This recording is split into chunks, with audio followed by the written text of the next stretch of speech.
Yeah, he's having a good time. He's partying, got bottles, right? And then start the fight is not doing as well. Only just 3 niggas is the picture. You got rich niggas, you got tough niggas, and they easily become collateral. 50, who own your masters? Who own your masters? I buy your masters. You better shut up. I will buy your masters. Rick Ross might have just fumbled harder than ever. Word is, he messed up big time by threatening to snatch up 50 Cent's masters and trying to leak a bogus tape of 50 at one of Diddy's wild freak-off parties. But 50 ain't letting that slide. He's going all in for revenge, and Ross is about to feel the heat like never before. Slippery soap. Yo, I actually washed the car because I'm supporting my brother. I'm not just buying slippery soap.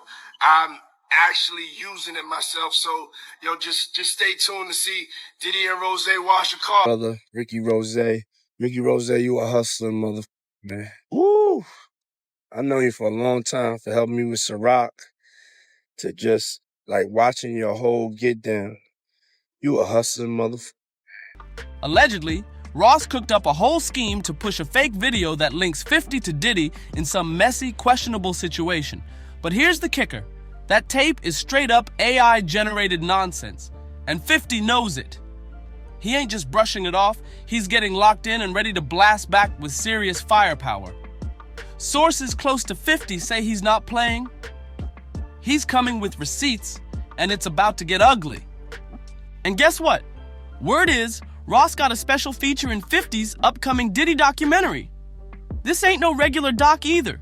Boy, I see you struggling making that G-Unit film studio out there in Louisiana where that cheapest land at. You thought you was going to be able to do it. You thought you was going to be able to get them loans, and it ain't. What's wrong? What's taking so long? I know you want to make your mama one of them walking stars thing. Put down there how your mama live. Make her own walking star. Don't leave Louisiana. Don't quit like that, because you showed the picture of how you wanted it to look. We call it renderings. You had the renderings, then you try to go get them loans, and ain't nobody loan you that money. You ain't even built the G-Unit studio yet. That might be why when I stood next to Meech, your knees buckled. Your knees buckled. Put your back against the wall. Po nigga. You're po hustler. 50, who own your masters? Who own your masters? I buy your masters. You better shut up. I will buy your masters. It's said to have unreleased footage, wild behind-the-scenes moments, and jaw-dropping stories from insiders who saw it all. Supposedly, there's even real footage showing what some rappers, Ross included, had to do to stay tight with the industry's top dogs. If even half of that turns out to be real, Ross is looking at the nastiest public blow-up of his entire career. And this is just the warm-up. 50's just getting started. Now let's really get into it. The drama between 50 Cent and Rick Ross is heating up again. Streets are buzzing that Ross tried to sneak out a fake video showing 50 caught in some wild moment with other dudes at an industry party. Total setup. And yeah, it was supposedly Ross's way of getting payback after all the beef they've had, especially after that big Meech and BMF mess. Remember back in March? Ross was already throwing dirt at 50. Clowning him online about money problems and even flexing about buying his masters. But now, he tried to one-up it by scheming with this fake AI tape move. Here's where it backfired. 50 caught wind of it before anything dropped. Shut it down. Straight up blocked it. Now 50's cooking up his own play, and Ross has no idea what's coming. Now 50 Cent is locked into full-blown revenge mode, and it's about to get wild. Sources close to him say he's sitting on a real tape that allegedly shows Rick Ross in a whole different kind of situation. Slippery soap. Yo, I actually washed the car because I'm supporting my brother. I'm not just buying slippery soap. I'm actually using it myself. So, yo, just stay tuned to see Diddy and Rose wash the car. And let's just say, it ain't something Ross wants the world to see. The tape reportedly ties back to his longtime buddy-buddy relationship with Diddy. And if what we're hearing is true, Ross is about to be exposed in the worst way. Insiders are whispering that Ross has a special appearance lined up in 50's upcoming Diddy Expose docuseries. And if that tape ends up being real, man, things are gonna blow up fast. It could destroy reputations in a matter of minutes. Now let's talk about Ross and Diddy's tight connection, because people have been side-eyeing that friendship for a while. When all those disturbing allegations about Diddy started making headlines, 50 didn't waste a second. He jumped in and dropped a shady Instagram video that had people talking. In the video, ex-Bad Boy artist Mark Curry was spilling tea, saying Diddy used to spike champagne and hand out pills to women at parties. That's already wild, but 50 took it further. He added a clip of Ross's controversial verse where he rapped about slipping something in a woman's drink, and then hit the timeline again with a screenshot of those exact lyrics. His caption, "What the F?" followed by, "At some point you gotta just do the right thing." 50 was calling it out loud and clear. But it didn't stop there. Just when things seemed like they couldn't get any messier, the internet exploded with wild rumors that Ross was showing up at Diddy's infamous freak-offs too. That's when an old video resurfaced, showing Ross and Diddy washing cars together, joking around about slippery soap like it was some inside thing. People were not letting that slide. Jonathan Otta didn't just drop bombshells, he went nuclear. He straight up accused Diddy of being part of a secret society called the Bold, which he claimed is like a black version of the Illuminati. And it gets even crazier. He said Diddy treated him like some kind of ex-slave before paying him off to stay silent. That's not all. Otta unloaded a pile of wild stories that shook everyone listening.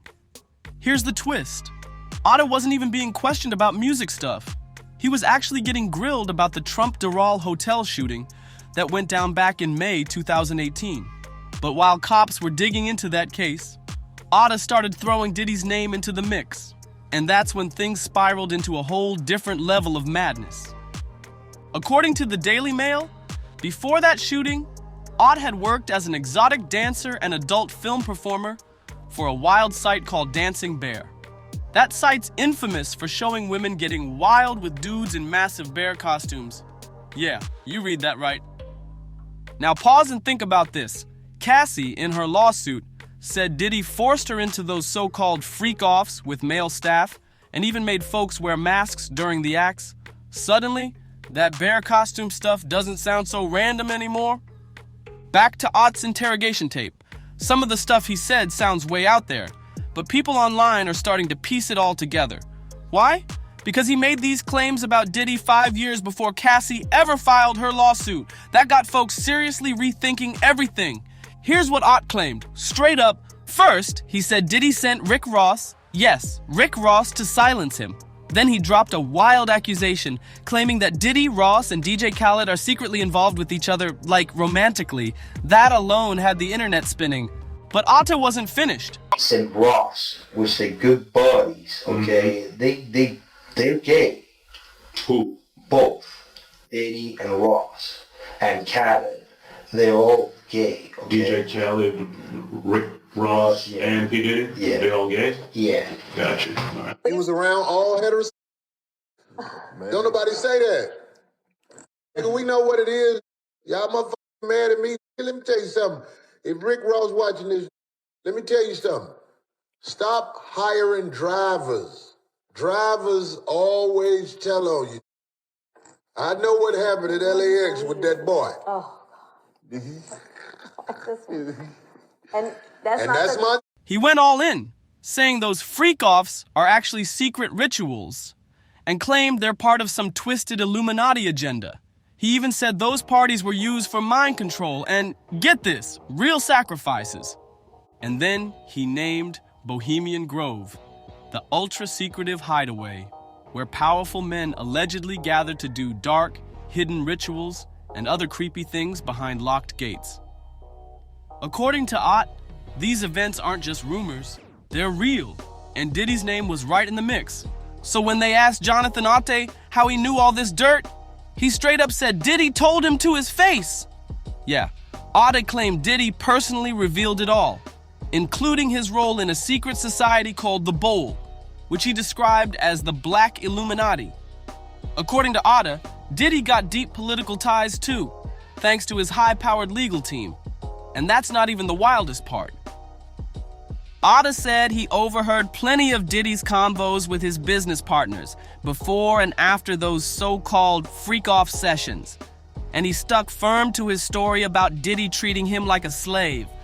Then he dropped another bomb, accusing Diddy of giving him an STD, and claimed they settled that mess with a multi-million-dollar hush deal. Now here's what's got folks really raising eyebrows.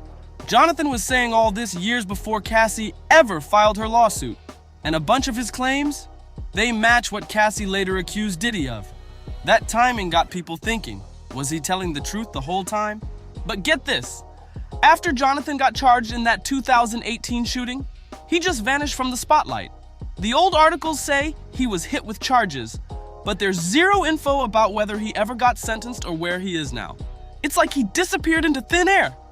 Meanwhile, Rick Ross out here running his mouth on everything, throwing shade at 50 Cent, chiming in on the Drake and Kendrick Lamar beef. But when it comes to his boy Diddy and all these explosive allegations, Ross went completely quiet, not a peep. And the silence is getting louder, especially since more industry voices are whispering about Ross allegedly swinging the other way. Recently, an old interview popped back up and went viral. Comedian Corey Holcomb claimed that Ross was getting cozy with his male driver. The streets are talking. Huh? I know you on them tapes, Freaky B, I know you is. 10 kid having MF, I ain't letting off you. That's what Ross's ex, Tia Kemp, blasted online, and she wasn't pulling any punches. She dragged him hard. Why you so quiet now? Nobody wanna see your Louis bags and sneakers? Ain't nobody checking for your jets. You running low on clout? Go over there, hug Diddy, and ride that bike with him. She flamed him, and guess what? Ross didn't say one word back. Dead silent.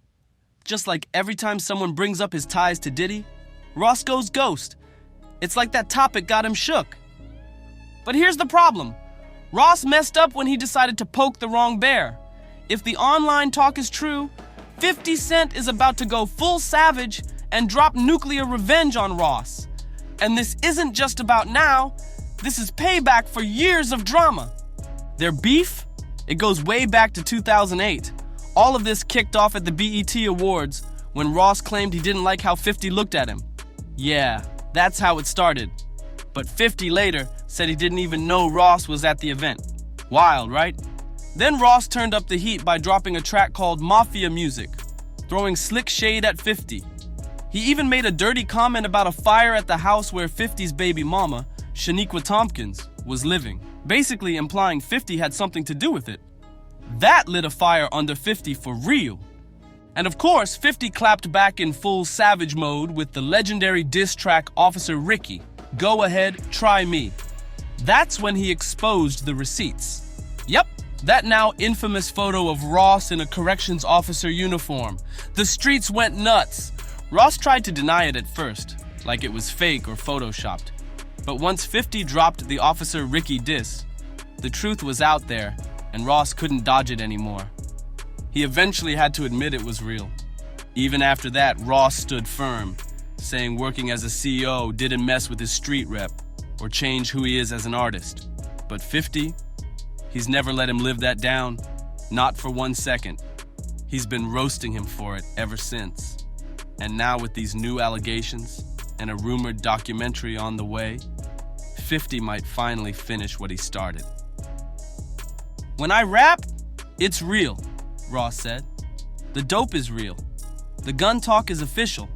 That's what I lived. It's reality. But let's be real. That Officer Ricky diss must have stung deep because Ross actually called into Angela Yee's show just to trash the track. Petty move? Maybe, but 50 wasn't letting that slide for a second. He clapped back hard, not with another track, but with a video called Warning Shot, where he basically looked dead into the camera and said he was about to ruin Ross's whole life, just for laughs. And guess what? He meant it. 50 kicked off a whole Savage cartoon series on his website. Officer Ricky episodes dropped every Saturday, clowning Ross nonstop. It was pure internet chaos. But 50 wasn't done being petty just yet. He tracked down Ross's baby mama, Tia Kemp, got her to spill all kinds of dirt about Ross's past as a corrections officer, and then, just to twist the knife, he he took her on a full-blown shopping spree. Designer bags, expensive shoes, the works, all to troll Ross in public. But Ross didn't sit there and take it. He fired back on some straight disrespectful vibes. He dragged 50's son Marquise into the mess by posting a photoshopped pic with Marquise's face on a monkey's body. Straight violation. That took things to a whole new level. So what did 50 do? He snapped back with something even more insane. He somehow got his hands on a private tape that Ross's other baby mama, Lastonia Leviston, made with her ex. Then 50 added his own voice over the guy in the video before leaking it online. Yeah, wild move. But it backfired hard. In 2015, a judge ordered 50 to cough up $5 million for leaking the tape, plus another $2 million for emotional distress. Still, Ross wasn't letting the beef die. He kept dropping disses and throwing shots, keeping that fire burning. But 50, he took the disrespect way past the limit. After Ross suffered 2 seizures back in October 2011, 50 said he wasn't out here wishing death on Ross. But he also wasn't sending any prayers either. Cold. At that point, the feud was so intense even industry insiders were begging them to squash it. But let's be real, it ain't ever getting patched up. 50 made it crystal clear. He'll never respect someone who used to wear a badge, then turned around and tried to play gangster on records. And that's where we leave it, for now. But don't blink, because more dirt might drop any day now. If you made it this far, don't forget to like, subscribe, drop a comment, and hit that bell icon so you never miss the next breakdown. This saga's far from over. See you on the next one.